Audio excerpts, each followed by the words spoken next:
Thanks for joining us. I'm Alex Redmond of METV, and today we have a very special show because we are joined by two people whose names are synonymous with string instruments. We are joined by the Perlmans, Toby Perlman and Itzhak Perlman. Welcome to the show. Thank you very much. Nice to be here. It's wonderful to have you both here, and today we are going to speak about an amazing program that comes right here to the Suncoast. It is the Perlman Music Program Suncoast, specifically right here in Sarasota, and it is an amazing program that many people have seen, but there are some that don't know about it. So tell us all about the program, Toby, because you are the founder. Yes. Well, it's basically a pre-college age program, although we make exceptions for old folk like 19-year-olds, maybe some 20-year-olds. It's all strings only. And every winter we come down here to sunny, gorgeous Sarasota. And we do a program that consists of orchestra playing, chamber music, solo playing, and we sing every day. We have a wonderful chorus master, and we just love it here. Now, how many years has the Perlman Music Program been here on the Suncoast? I want to say 12 years, 13. 14. Is it 14 That's years? That's a was long told it was time. 14, That's a yeah. wonderful Yeah. thing. And how did you start this? What inspired you to start the program and bring it specifically here to Sarasota? Well, I cannot take any credit for that.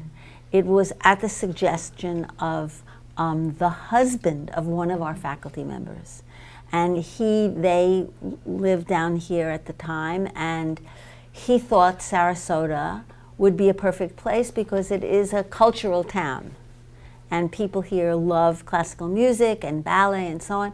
So it was his idea, and he pushed it. He talked to everyone he knew and so on, and he got it organized. And so I can't take the credit. Well, give us a little bit of a picture for people that might not know about the program. What does it look like and how has it changed? How did it start? How many people were involved? Well, it's in terms of how many people come to the program, how many students we have, we try never to exceed 40. 35 is the magic number. So between 35 and 40, and during the summer, for the Littles program, it runs 7 weeks. And they live together and work together for a 7-week period. We have additional programs. We have a chamber music workshop, which is for older students. Some of our alums attend that. And that's a 3-week program that takes place at the end of May for 3 weeks. We haven't enlarged the program, and that's the secret of our success. It's exactly the opposite of what people think. People think, oh, you're bigger and bigger and bigger. No. Why? Why have you kept it Because 35 it's bigger than a family, but not much. So we, at 35 kids, we can and do know what's going on with each student. So you want to get the optimal out of each student? Absolutely, and we want to be able to tailor the program to the individual when it's necessary. I guess I would ask you, Mr. Perlman, about how these children feel about being able to perform with you. That must be a highlight for them. I have absolutely no idea. You know, You are too modest. I know. I really don't know. I mean, all I know is that I see each violinist one-on-one. You know, we don't. You know, we have what you call a masterclass format, which is we actually call it a studio class where kids play for each other. Yeah, but those are only twice. You know, during our time here. But most of the time.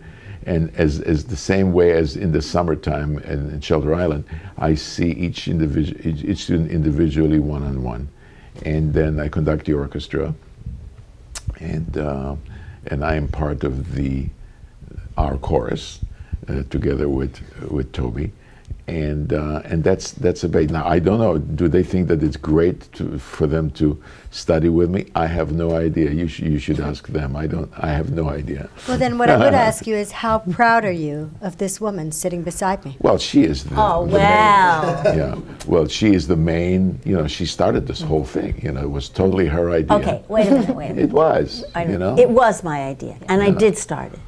But he's the key. Yes. He's the key. For several reasons. The obvious, the master violinist and the master musician and so on. But it's more than that.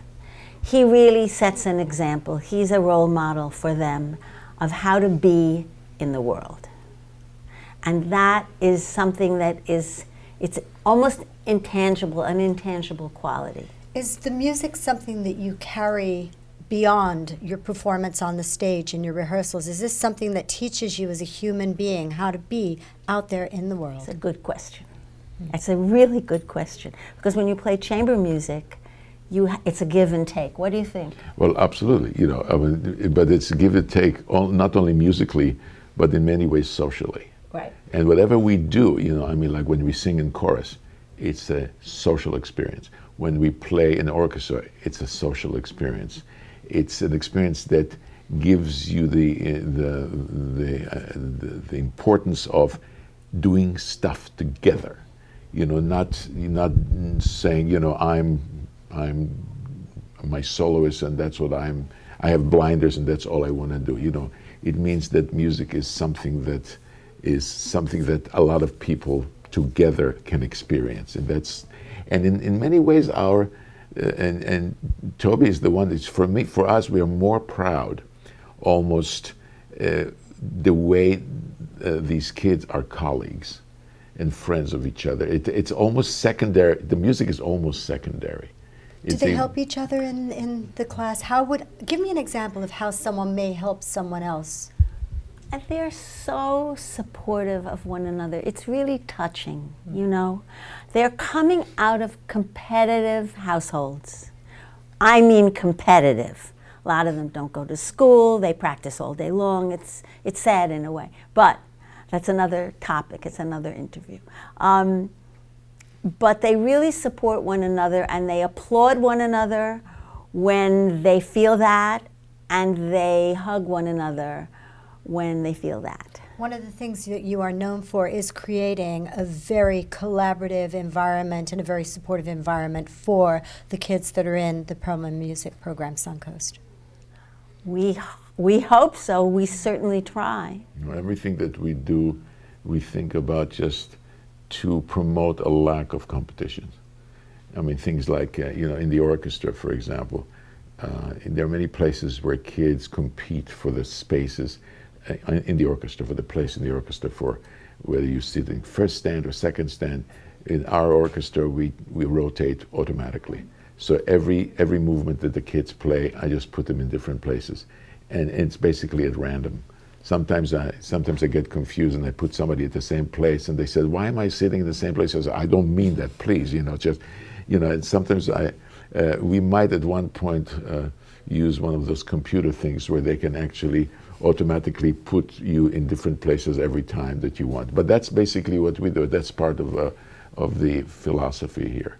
So let's talk about the Super Strings program. How old are the children involved in the Super Strings program?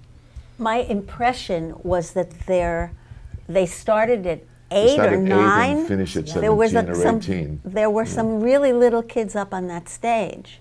And go through high schools, yeah. Now, it's changed a little this year. How has it changed? Who are the players? Is Well, it just the violin? No, I think this year, in the previous years, it was just fiddle players. Mm-hmm.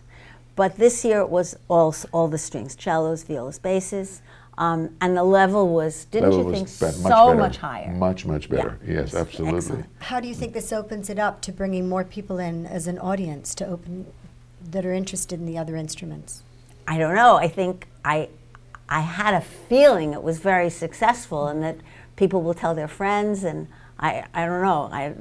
What goes on locally here is something I don't necessarily know about. But I suppose that the idea that they're playing with our orchestra, which is a wonderful orchestra, and they join our orchestra, and they're both making a terrific sound. Yeah. And that to me should be a very encouraging thing to keep going. And as we see, as Toby said, me too, I felt the level was better and better this year. Is it most important to have the most talented child, or is it more important to have someone that's close to being that talented but is driven by their soul? It's what they want more than anything in the world. Well, Who do you give the opportunity question to? is, what is talent? There you go. What is talent? Something you have, and it's something that you can't teach. But it's not something that is enough. You got to do something with it. Is this making it too hard for kids, even though you said you're taking the competitive environment out? Because you want it to be collaborative, you want it to be the ultimate teamwork experience. But are we? See, I think a higher level is good. I do too. Absolutely, the more the merrier. I don't want to give the wrong impression. I don't want people to think, because they hear me say it a lot, that competition is horrible and terrible. I think there are certain personalities that benefit maybe from a competitive environment, but it shouldn't be the main focus. In other words, we really don't care who runs the fastest, or swims the longest. We care what they have to say while they're doing it. And also, in music, it's a very subjective thing. It's looking like if you have a competition, it's not like you have a tennis match and you have a final score. When the ball is out of the court, you lose the point. What constitutes the ball is out of the court when somebody plays a phrase? It's a very esoteric kind of thing. Yeah. So the question is to do your best and to speak, to speak from your heart and so on and so forth. But again, judging it is tricky. It's very tricky. Also because everybody develops at a different rate, a different pace. Right. And two 15-year-olds are not necessarily, one is not necessarily more talented than the other. One might be a late bloomer. We all know about late bloomers. They really exist. They do. Indeed, they do. 100%. And when someone sticks with it, I hear that you have a program, they come back and they share what they've learned with your alumni program. Let's talk a little bit about that. Yeah. Well, it's evolved over the past few years. It's very exciting. We have alumni who come down to Sarasota, do outreach, talk to kids in the schools. I think it's very valuable. Especially with all the cuts to the arts. Mm-hmm. We just can't do enough of this. And there's no such thing as too much. So it's wonderful for our alumni. It gives them a chance to play and gives them a chance to give back. So it's win-win, win-win. How can the community get behind the Perlman Music Program, Suncoast? What can we do to help you? Well, buy the winning lottery ticket. There you go. I will purchase one today. And sharing it with us. Yes, sharing it with us. Of course. I mean, that's, that's a problem. But how do you get your donations then, or how do you get your donors? I walk around like this. Everybody, what? That's all you're giving me? No. Well, no, we work hard at raising money all year round. We're constantly involved in asking people for money, scholarships. Our population, the arts are not usually. People coming out of the arts don't usually have a lot of money. So we have to help these kids with scholarships because if we don't, they can't come. And so we're not going to turn somebody away because they can't afford it. That would be terrible. So How are we getting younger people more involved and interested in classical music, per se? Well, that's at the house. That's at the home. At home. At home, that's when the parents expose you to classical music via concerts, via watching particular television programs. We are going to, exposing you to studying an instrument and so on. Just because you study an instrument doesn't mean that you're supposed to be, make a living at that. But it always gives you the experience, of what it's like, and making it not foreign. and so on. So a lot of this stuff, it has to be at the home, you know. Also supporting programs at the schools, music programs at the schools, because those are always the programs that are being cut. Whenever there's a problem with money, the first thing to be cut is the arts and music program, and that's bad. That's very, very bad. That should not happen. It's sad because music changes the way you feel. When you hear a beautiful piece of music, it can make you laugh, it can make you cry. It changes your brain. It That's does right. change your brain. That's right. And I think that by the Perlman Music Program, it also instills other values, discipline, I camaraderie. hope so. What's the one hope that you have, the biggest hope you have going forward for the Perlman Music Program? And this is for both of you. Oh, I just hope we can continue on our path. I don't see great changes in our curriculum or great changes in our philosophy. I'm pretty happy with what we're doing, actually. Just to continue with what we do, and let's hope that the high intensity begging works. Right. Which is what we do also. I'll volunteer on your behalf. Yes. On that note, we'd like to thank the Perlmans, Toby and Itzhak, for spending time with us and taking the time out of their very busy schedule to be on METV and share the information with you, and hope that it has inspired you to come out and see one of the wonderful concerts or performances that they do. We'll have a link for you on METV's website. Thanks for joining us.